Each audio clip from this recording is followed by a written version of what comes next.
Hello, I'm Benny Bristow with today's Bible class, Joseph, Use Strength for God. Class 1. To learn about Joseph beginning, it is important to study about his parents. Their names were Jacob and Rachel, and the Bible tells us the exciting story of how God brought these two together. As we look closely at this unique story, would you observe how Joseph was truly a gift from God? Let us begin with Joseph's father, Jacob. As a twin, he grew up with his brother Esau, but these two were different in every way. Jacob had a smooth skin, and his twin brother Esau was hairy. Genesis 25:25.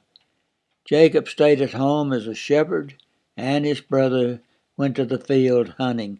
Jacob was able to outsmart his brother in many different ways. Jacob's name meant supplanter, and he certainly lived up to his name. He was able to take away Esau's birthright and later his blessing. Genesis 27:36. However, because of this, Jacob was forced to leave home due to his brother hating him. His mother, Rebekah, sent him away to her native land. His mother said to him, "Now therefore, my son, obey my voice. Arise, flee to my brother Laban in Haran." Genesis 27:43. As Jacob traveled on the road from Beersheba toward the city of Haran, he had an unusual experience. In a vision, Jacob dreamed about a ladder reaching from earth to heaven, with angels climbing up and coming down the ladder.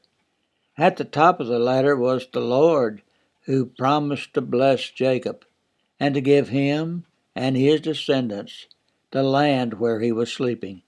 Then he promised Jacob that he would bring him again to this land.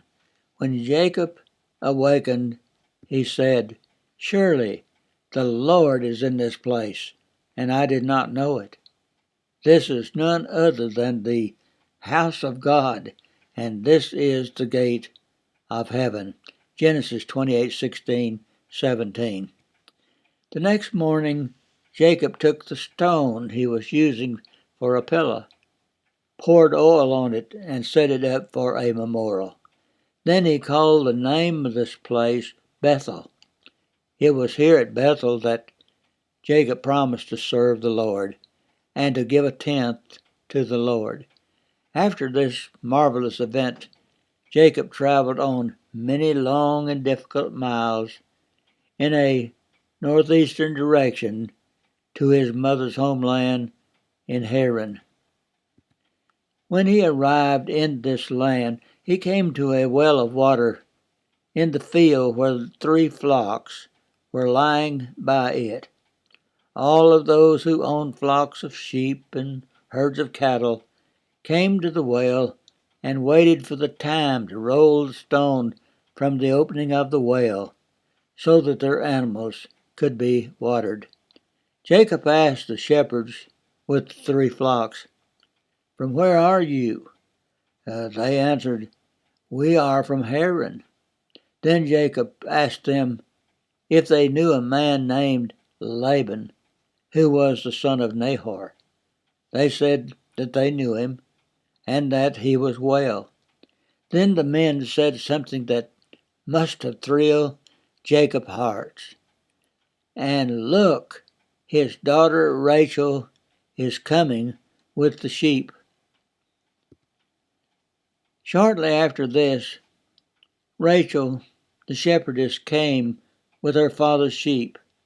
When Jacob saw her and the sheep, he wanted to help her. Even though it was not the time of day to remove the stone from the well, Jacob refused to wait. He rolled the stone from the mouth of the well and watered her father's sheep. When this was finished, Jacob kissed Rachel and lifted up his voice and wept. Jacob also told Rachel that his mother Rebekah was her father's sister. This news was too good for Rachel to keep. Therefore she ran home and told her father Laban about meeting Jacob, his sister's son. This news thrilled Laban to the point that he ran to meet Jacob, embraced and kissed him, and brought him to his house. Then, after Jacob had told him about all the things that had happened, he stayed with Laban for 1 month.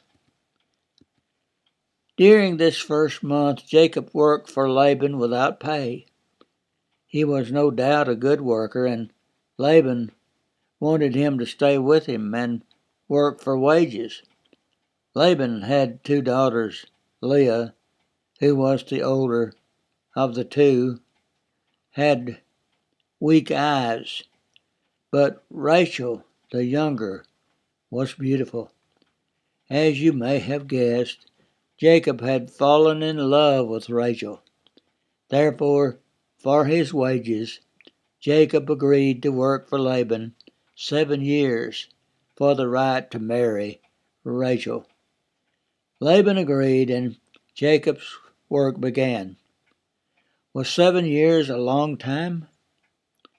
Not to Jacob, for the 7 years seemed but a few days to him, because of the love he had for her. Genesis 29:20. Do you believe in love at first sight? Evidently, Jacob loved Rachel from the beginning. However, keep in mind that God is guiding Jacob's life. Also, he made every possible preparation to prove his love for Rachel. He made sure that his feelings for her were genuine. The years proved that he was not just infatuated by her beauty. When you reach the age to seek a man or woman to marry for life, it is essential for you to make sure. Yes, there needs to be the physical attraction, but be assured that your feelings run deeper than this. The so-called love at first sight may turn out to be your greatest disappointment if there is not the kind of love that Jacob felt for Rachel. So take your time and be willing to sacrifice and wait for the one you truly love. Here are some thoughts to share. Number 1, what are the advantages and disadvantages of love at first sight? Number 2, how do you make sure you have found the right one before marriage? Number 3, what is true love? And number 4, what is infatuation? The time finally came when Jacob had completed his 7 years of labor for Rachel, and he went to Laban and asked for his bride. Laban agreed, and a wedding feast was prepared. Evidently the bride was veiled when presented to Jacob, and the darkness of the night must have hidden the deceit of Laban. For you see, Laban had given him Leah instead of Rachel. The next morning found Jacob upset, and he asked Laban, "What is this you have done to me? Was it not for Rachel that I served? Why then have you deceived me?" Genesis 29:25. Laban waited until after Jacob received Leah to tell him that it was not proper to give the younger before the older, or before the firstborn. However, Laban promised that he could also have Rachel for wife after 1 week, if he would agree to work another 7 years. Jacob agreed, and after 1 week, he received Rachel also as his wife. But keep in mind that Jacob worked a total of 14 years for Rachel. In these days, the men often had more than one wife. but Jacob loved Rachel more than Leah. Genesis 29:30. During the following years, Leah gave Jacob 6 sons and 1 daughter. Rachel's maid, Bilhah, became Jacob's concubine or secondary wife and gave him 2 sons. Then Leah's maid, Zilpah, became Jacob's concubine or secondary wife and gave him 2 sons. But after the birth of 10 sons to Jacob by these other wives, Rachel still could not have a baby. Then something unusual happened. After all these years, God remembered Rachel, and she had a son whom she named Joseph. This must have been the happiest day of her life. At Joseph's birth, Rachel said, "The Lord will add to me another son." Genesis 30:24. This was certainly true. Rachel later gave Jacob his 12th son, but she died immediately after his birth. Just before she died, Rachel named him Benoni. That means son of my sorrow. But Jacob named him Benjamin, which means son of my right hand. Genesis 35:18. Therefore you can see that Joseph was a God-given son, a son who came from the wife Rachel, whom Jacob loved dearly. Joseph was born to a woman who had been unable to get pregnant for many years. What a joy Joseph brought to both his mother and father.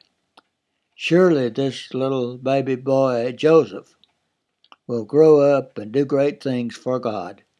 There will be many arrows shot at him throughout his life, but God will give him strength to remain strong and faithful.